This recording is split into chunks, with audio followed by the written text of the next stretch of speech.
Všetci chceme vybudovať peknú estetickú postavu. Dnes si teda povieme 8 vecí, ktoré ti bránia v tom, aby si budoval svaly. Za prvé, fasting alebo vynechávanie jedál. Ak vynechávaš jedlá kvôli tomu, že sa ti nechce variť, že si na cestách alebo máš veľa práce, tak to môže byť jeden z hlavných dôvodov, prečo sa ti nedarí budovať svaly. Je to z toho dôvodu, že telo má 5 možností každý deň pre budovanie svalov a je to kvôli syntéze svalových bielkovín alebo muscle protein synthesis. Táto syntéza sa obnovuje každých 4 až 5 hodín, preto je ideálne jesť 4 až 5 krát denne, aby si stále doplňal tie živiny, ktoré svaly potrebujú a tak maximalizoval svoj potenciál pre budovanie svalov. Preto nevynechávaj raňajky, pretože ráno si po niekoľkohodinovom fastingu nič si nedol niekoľko hodín a z tohto dôvodu je ideálne čo najskôr po zobudení dostať do tela nejaké živiny. Nevynechávaj ani večere, to, že po 6 alebo po 7 nemení nič na tom, že by telo pred spánkom mal dostať do seba nejaké živiny, aby si uchoval tú svalovú hmotu, pretože znovu nebudeš jesť niekoľko hodín a taktiež je dôležité doplňať živiny aj po tréningu.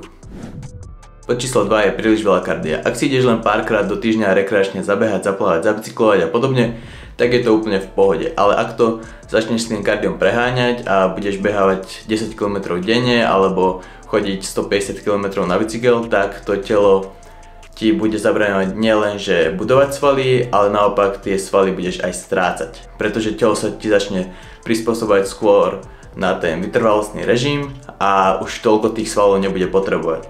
Preto ak máš rád kardio, je to úplne super, odporúčam robiť kardio na pravidelnej báze, ale ak je tvoj primárny cieľ budovanie svalov, tak by som ti to odporúčal robiť v rozumnom množstve. Bod číslo 3 je alkohol a party. Alkohol vplyvňuje náš spánok, naše strebávanie živín, našu energiu pri tréningoch a ešte mnoho viacej vecí, ktoré som viac rozvinul v minulom videu, takže ak ťa zaujíma, aký dopad má alkohol na naše zdravie, môžeš si to pozrieť v tomto videjku. Bod číslo 4 je spánok. Ako som už spomínal, spánok je extrémne dôležitý pri budovaní svalov. Dostatočná regenerácia je kľúčová na to, aby svaly rástli. A svaly nerastú počas toho, ako ich pumpujeme vo fitku, ale naopak, keď im dáme dostatočný odpočinok. Preto je spánok naozaj kľúčový na to, aby sme dostatočne zregenerovali a teda budovali svaly. Preto ak do noci budeš pozerať Netflix alebo budeš scrollovať TikTok, Instagram, tak to znovu bude viesť k tomu, že nebudeš naplňať svoj potenciál pre budovanie svalov. Bod číslo 5 je nedostatočná intenzita pri tréningoch. Väčšina ľudí netrénuje tvrdo. To si môžete všimnúť hocikedy vo fitku, že väčšina ľudí cvičí s niekoľkými opakovaniami v rezerve. Nevravím, že teraz máš cvičiť každú sériu do zlyhania, aby si sa pretrénoval, ale veľmi málo ľudí sa pretrénuje. Väčšina ľudí si necháva veľké množstvo opakovaní v rezerve. To telo nedostáva ten podstatný stimul na to, aby rástlo a z tohto dôvodu nebuduješ svaly. Pretože telo nemá žiadny dôvod na to, aby sa prispôsobovalo nejakej intenzite tréningov tým, že bude budovať svaly, ak tá intenzita vôbec nepríde. Ak budeš stále cvičiť len s tým, že budeš nechávať 5-6 opakovaní v rezerve, trošku sa napumpuješ v tom fitku, no tak to telo nemá žiadny dôvod budovať tie svaly. Preto sa snaž aspoň priblížiť k tomu zlyhaniu, nechávať si maximálne tak nejaké 2-3 opakovania v rezerve, kľudne si sem tam zacvič aj úplne do zlyhania. Samozrejme treba byť opatrný pri nejakých komplexných cvikoch, ako je drep, bench, mŕtvý ťah a podobne, aby si sa nezranil.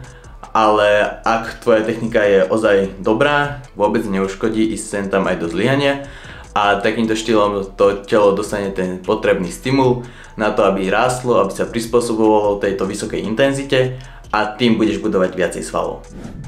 Bod číslo 6. Cvičíš každú partiu len raz do týždňa.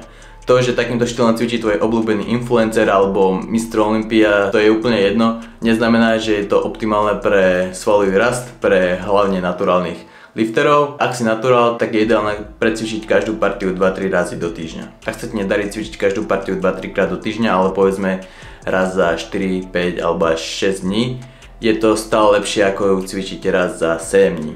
Takže necvič takýto bro split len kvôli tomu, že to vidíš online. 2-3 krát do týždňa precvičiť každú jednu partiu je veľmi podstatné pre to, aby si optimalizoval svoj svalový rast. Bod číslo 7. Chudnutie príliš rýchlo.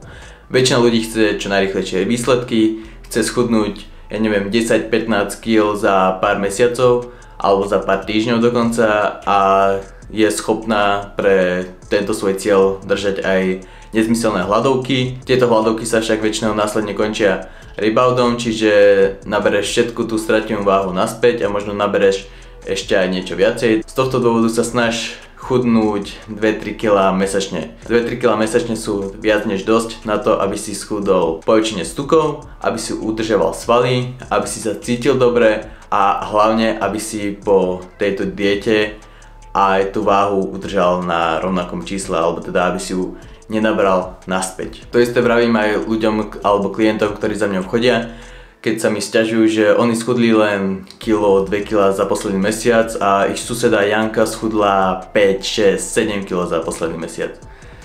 To, že niekto schudne inou rýchlosťou ako ty, neznamená, že je tá dieta lepšia, že to je zdravšie a hlavne je veľká pravdepodobnosť, že ľudia, ktorí chudnú rýchlo, naberú tú váhu naspäť hneď po skončení diety, pretože si povedia, že konečne je koniec, konečne môžem jesť to, čo som jedol predtým a takýmto štýlom behom pár dní, týždňov naberú všetku váhu naspäť, čo sa snažili zhodiť za posledných niekoľko mesiacov. Preto nielen, že pomalé chudnutie ti pomôže udržať tú váhu dole aj po skončení diety, ale taktiež ti to pomôže aj uchovať po väčšine tú svalovú hmotu, pretože nechceme samozrejme chudnúť len čisto na váhe, ale chceme chudnúť ten tuk. A kebyže sme v príliš vysokom deficite, tak taktiež budeme chudnúť vysoké percento svalovej hmoty.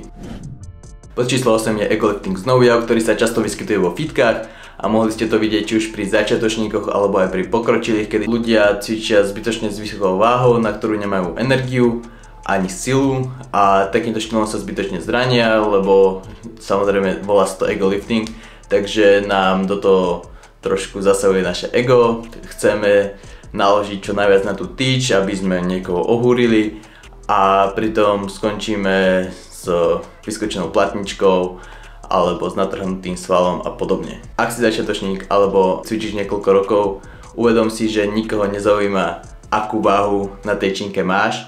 Nikto sa na teba nebude pozerať horšie len kvôli tomu, že dvíhaš o 10-15 kg menej ako on.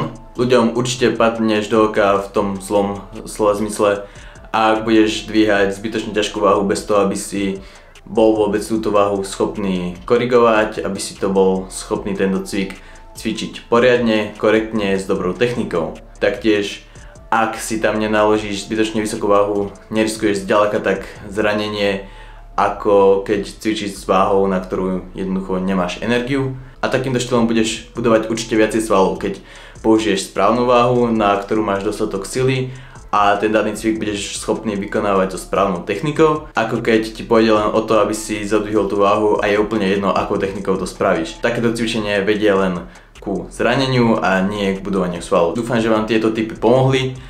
Ak áno, určite nezabudnite dať like, odber a my sa vidíme pri ďalšom videu.